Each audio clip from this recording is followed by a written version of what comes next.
Good morning students. आज हम theorem number 2 पढ़ने जा रहे हैं जिसका नाम है एग्जिस्टेंस थ्योरम। चैप्टर का नेम है that's a basis and dimension और ये लीनियर अलजेब्रा का पार्ट है। तो एग्जिस्टेंस थ्योरम क्या है? कहते कि prove that there exist a basis. वो कह रहे कि एक ऐसा बेसिस एग्जिस्ट होगा for each finitely generated vector space. कहते कोई वेक्टर स्पेस होगा, ठीक है। हम मान लेते हैं जैसे स्टेटमेंट दूसरी है कि एस कोई वेक्टर स्पेस है, उसमें फाइनाइटली जनरेटेड मतलब फाइनाइटली उसमें जितने भी नंबर ऑफ एलिमेंट्स होंगे वो फाइनाइट नंबर्स होंगे, ठीक है। कहते कि ऐसे हमारे पास है that is span a vector space V F, मतलब कि that is span of vector space V F है। Prove there exist a subset. कहते कि एक सबसेट है एस विच इज़ अपने को बेसिस ऑफ वी। कहते कि जो सबसेट है कि एक सबसेट एग्जिस्ट करेगा एस का, वो बेसिस होगा वी का। हमने ये प्रूफ करना है, ठीक है। तो हमने इसको प्रूफ करना है बाय द स्टेटमेंट। हमारे पास गिवन क्या है, पहले तो ये देखो कि हमारे पास वी एफ है, जो वी वेक्टर स्पेस है ओवर द फील्ड एफ हमारे पास क्या दी है, फाइनाइट दी हुई है। फाइनाइट डिमेंशनल वेक्टर स्पेस हमारे पास गिवन दी हुई है। तो V वेक्टर स्पेस है over the field F be the finite dimension vector space. Finite dimension vector space है, इट मीन्स कि इस वेक्टर स्पेस में जितने भी एलिमेंट हैं वो फाइनाइट हैं। फिर उसने कहा कि there exist a finite subset. हमने एक फाइनाइट सबसेट एग्जिस्ट किया, ठीक है। उसने कहा ना there exist a finite subset S, तो मैंने S ले लिया। S में एलिमेंट कैसे हैं, V1 V2 से लेके Vm तक। Vm या Vn, यहाँ पे n कर लीजिए, Vn ऑफ V, मतलब S जो सबसेट है वो V का सबसेट है, ठीक है। सच दैट कि लीनियर स्पैन, उसने कहा ना कि लीनियर स्पैन ऑफ, देखो उसने लिखा हुआ span a vector space of V F, it means कि जो लीनियर स्पैन करेंगे हम एस सेट का वो V के बराबर होगी। ये तो उन्होंने गिवन दिया हुआ, इतना सारा पार्ट उन्होंने गिवन दिया है। अब उसके बाद हमने प्रूफ करना है कि हमने इस सेट में से जो एस सेट है उसका एक सबसेट लेना है और उसको हमने बेसिस प्रूव करना है वी वेक्टर स्पेस का। हमने कोई सबसेट लेना है S1, कोई सबसेट लेना है जो S का सबसेट है। S1 जो है S का सबसेट है, इसको हमने बेसिस प्रूव करना है वेक्टर स्पेस V का। तो चलो आगे चलते हैं। अब नेक्स्ट है, आगे है हमारे पास without loss of generality. Without loss of generality का मतलब है कि जो हमारे पास जो मीनिंग है स्टेटमेंट का वो बदलना नहीं चाहिए। तो we may suppose here that all the vector in the subset. कहते हैं कि जितने भी वेक्टर हैं सबसेट में एस में आर नॉन जीरो होने चाहिए। कहते हैं कि जो एस हमने कहा है कि S is a subset of V है, तो वो एस में जितने भी एलिमेंट है, एस में कौन कौन से एलिमेंट है, V1 से लेके Vn तक, V1 से लेके Vn तक सारे एलिमेंट एस सेट में हैं। तो वो कह रहा है कि ये जितने भी एलिमेंट हैं वो नॉन ज़ीरो होने चाहिए, नॉन ज़ीरो। V1 भी नॉन ज़ीरो होगा, V2 भी नॉन ज़ीरो होगा एंड सो ऑन, Vn भी नॉन ज़ीरो होगा, ठीक है। Because contribution of the zero, हमने तो पता है डेफिनेशन में पता है, अगर सेट में एक भी एलिमेंट अगर ज़ीरो एलिमेंट होगा तो वो लीनियरली डिपेंडेंट होगा। आपको पता है ना, अगर किसी भी सेट में अगर एक एलिमेंट भी ज़ीरो वाला होगा जो ज़ीरो के बराबर होगा या ज़ीरो अपने आप ही एक एलिमेंट होगा, तो वो सेट क्या होगा, वो सेट होगा लीनियरली डिपेंडेंट। ये हमने पढ़ा हुआ है, हमें डेफिनेशन मालूम है लीनियरली डिपेंडेंट और इंडिपेंडेंट की। तो हम वही से कह रहे हैं, अगर सेट में या कोई भी एलिमेंट ज़ीरो के बराबर हो गया या वेक्टर कोई भी वेक्टर ज़ीरो के बराबर हो गया या इंडिविजुअली ज़ीरो वेक्टर भी आता होगा तो वो सेट हो जाएगा लीनियरली डिपेंडेंट। तो उसने कहा है कि अगर ज़ीरो वेक्टर होगा in any linear combination of the vector of set is zero रहेगा। तो एस हमने ले लिया, that is subset of V. अब हमें ये देखना है कि जो सेट है वो लीनियरली इंडिपेंडेंट है या लीनियरली डिपेंडेंट है। तो मैं पहले केस ले लेता हूँ कि एस हमारे पास लीनियरली इंडिपेंडेंट है। अगर सेट हमारे पास लीनियरली इंडिपेंडेंट है तो by the definition of basis की डेफिनेशन के अकॉर्डिंग पहले हमें ये प्रूव करना था कि जो बेसिस है जैसे एस है वो हमारे पास क्या होना चाहिए, लीनियरली इंडिपेंडेंट। और दूसरा हमारे पास है लीनियर स्पैन ऑफ एस हमारे पास वी के बराबर है। तो ये दोनों प्रॉपर्टी को होल्ड करेगी, इट मीन्स कि एस हमारे पास बेसिस होगी वेक्टर स्पेस फील्ड के। तो ये दोनों डेफिनेशन, अगर ये वाली डेफिनेशन फुलफिल हो जाती है तो ये दोनों चीज़ें होगी। ये हमने पहले लिख ली थी, लीनियर स्पैन ऑफ एस हमारे पास इक्वल टू वी है, और हमने अब ये प्रूव कर दिया कि जो एस सेट है वो लीनियरली इंडिपेंडेंट है। तो हमारे पास यहाँ पे रिजल्ट ट्रू हो जाता है कि S is the basis of vector field F. तो रिजल्ट यहाँ पे ख़त्म हो जाता है अगर एस हमारे पास लीनियरली इंडिपेंडेंट होगा तो। अगर एस हमारे पास, नेक्स्ट केस आ जाता है, इसको केस 1 ले लीजिए आप और इसको केस 2 ले लीजिए। केस 2 है जिसमें हमने एस को लीनियरली डिपेंडेंट मान लिया कि हमने एस हमारे पास लीनियरली डिपेंडेंट होगा। ये वाला एस अगर लीनियरली डिपेंडेंट होगा इट मीन्स कि उसमें कोई ना कोई ऐसा एलिमेंट होगा जो 0 के बराबर होगा। ध्यान रखिएगा, देयर एग्जिस्ट हमने m ले लिया, देयर एग्जिस्ट हमने m किया है, जो m किया है वो 2 और n के बीच में है, 2 और n के बीच में है, दैट इज m। उसको रिप्रेजेंट किया जाए सच दैट कि कोई vm वेक्टर होगा जो s एलिमेंट से होगा, जो s सेट से होगा, जो सबसेट s है, वो is the linear combination of the element of v1 से लेके vm-1। अब ध्यान से देखिए, उसने कहा है कि कोई भी एलिमेंट ले लीजिए सेट का, उसको हम एक्सप्रेस कर सकते हैं in the linear combination of the element of the basis या अदर एलिमेंट्स।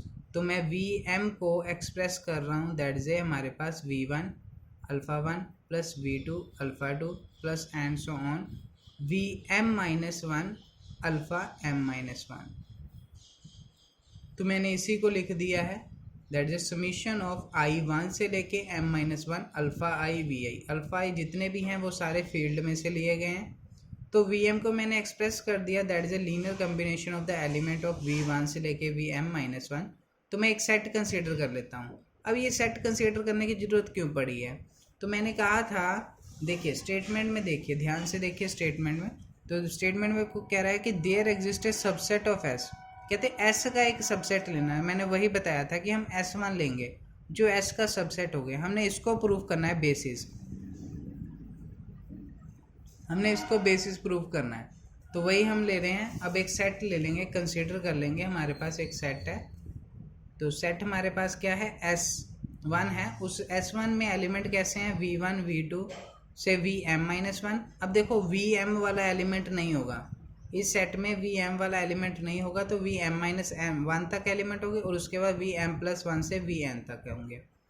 तो हमें प्रूफ क्या करना है कि linear span of S1 that is equal to v। देखो हमें पता है कि अगर हमें प्रूफ करना है कि S1 बेसिस है, अगर हमने ये प्रूफ करना है कि S1 बेसिस है, तो उसके लिए हमें 2 पार्ट प्रूफ करने पड़ेंगे, 2 चीज़ें प्रूफ करनी है। पहले तो हम प्रूफ करेंगे कि लीनियर स्पैन ऑफ S1 हमारे पास v के बराबर है। दूसरा हमारे पास है जो S1 सेट है वो लीनियरली इंडिपेंडेंट है। ये 2 चीज़ें हमें प्रूव करनी है। अगर हम ये 2 चीज़ें प्रूव कर देते हैं तो S1 हमारे पास बेसिस हो जाएगा वेक्टर स्पेस V का। ये इंपॉर्टेंट चीज़ है। अगर हमने ये चीज़ें प्रूव कर दी तो हमारे पास हो जाएगा कि S1 is a basis of vector space V। तो फर्स्ट हम प्रूव करते हैं linear span of S1 that is equal to V। हम ध्यान दीजिए कि हमारे पास गिवन क्या था, हमने लिया है कि S1 हमने क्या लिया, that is a subset of S।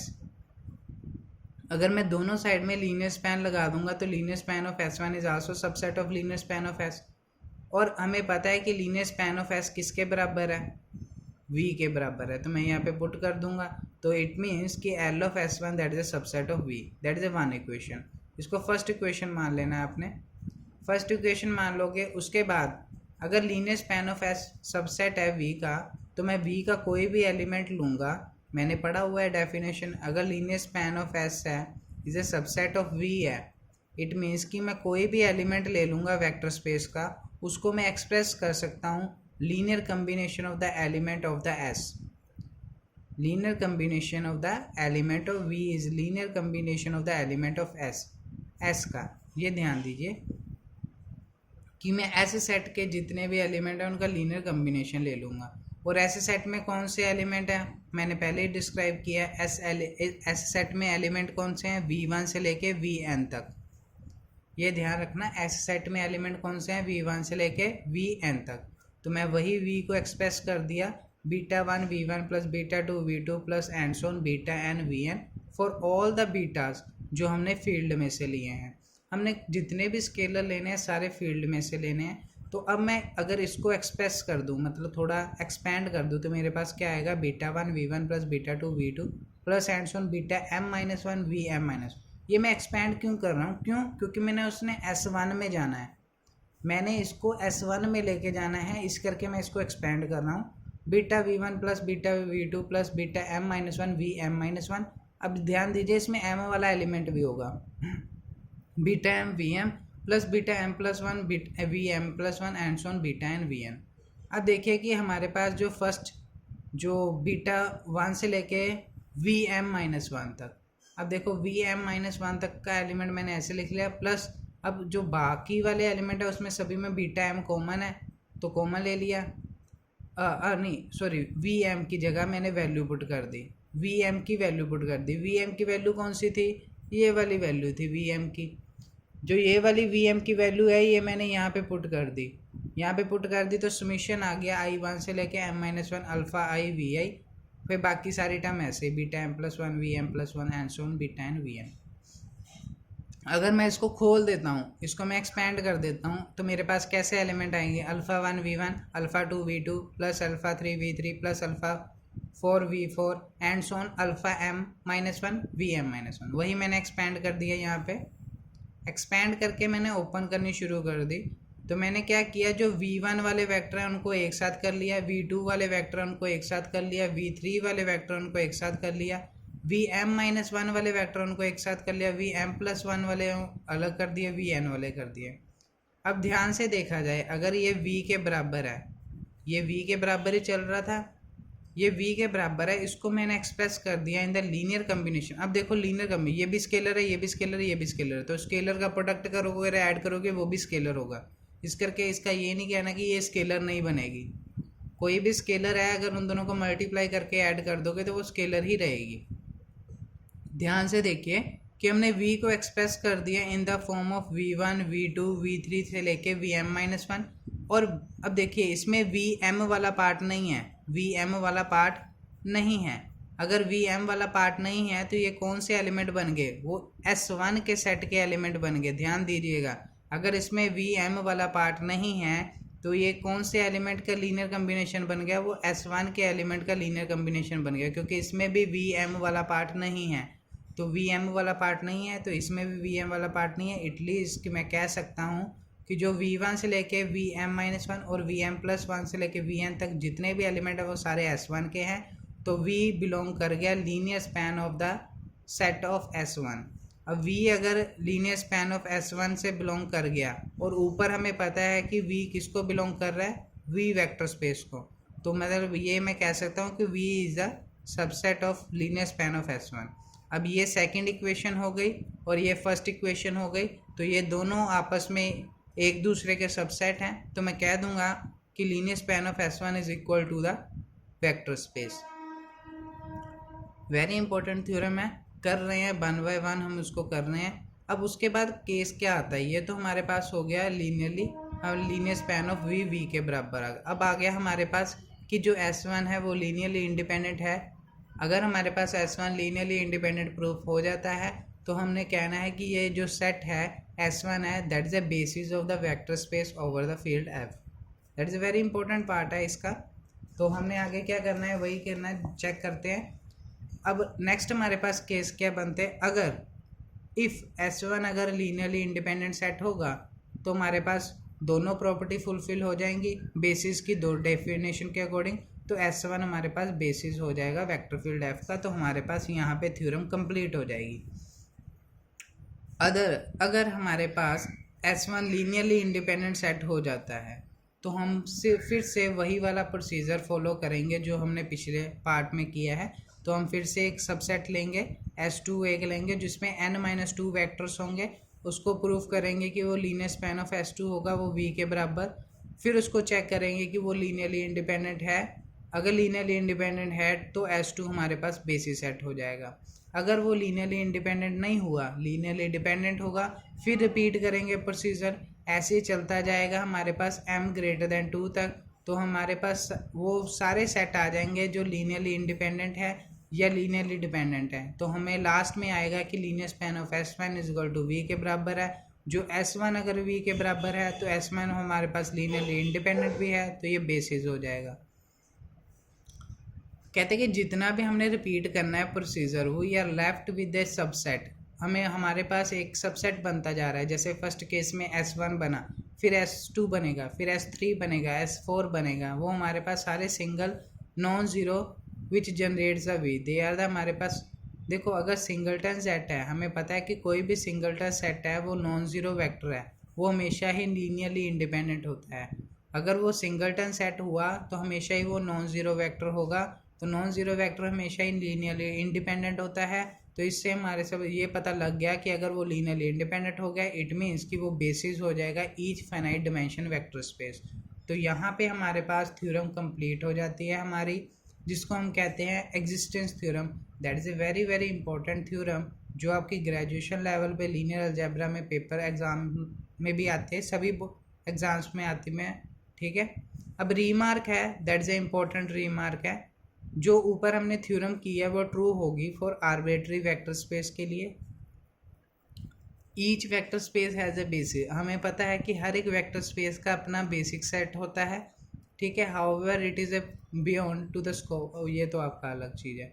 The basis of a vector space, अब देखो हमने वेक्टर स्पेस के बेसिस निकाले हैं, वो ज़रूरी नहीं कि यूनिक हो, क्योंकि हमारे सेट के हिसाब से ही हमारे पास वेक्टर स्पेस निकलते हैं और उनके हम बेसिस फाइंड आउट करते हैं। ज़रूरी नहीं कि वो यूनिक हो। इनफैक्ट ये vector space generally have more than one basis. हमें मालूम है, हम आगे भी सोल्व करेंगे कि किसी भी वेक्टर स्पेस में एक से ज़्यादा बेसिस हो सकते हैं। The number of element in all the basis of finite dimension vector space is same, but जो नंबर ऑफ एलिमेंट होंगे बेसिस में वो सारे सेम होंगे। दिस वे ये हम अगली थ्योरम में पढ़ सकते हैं, ठीक है जी।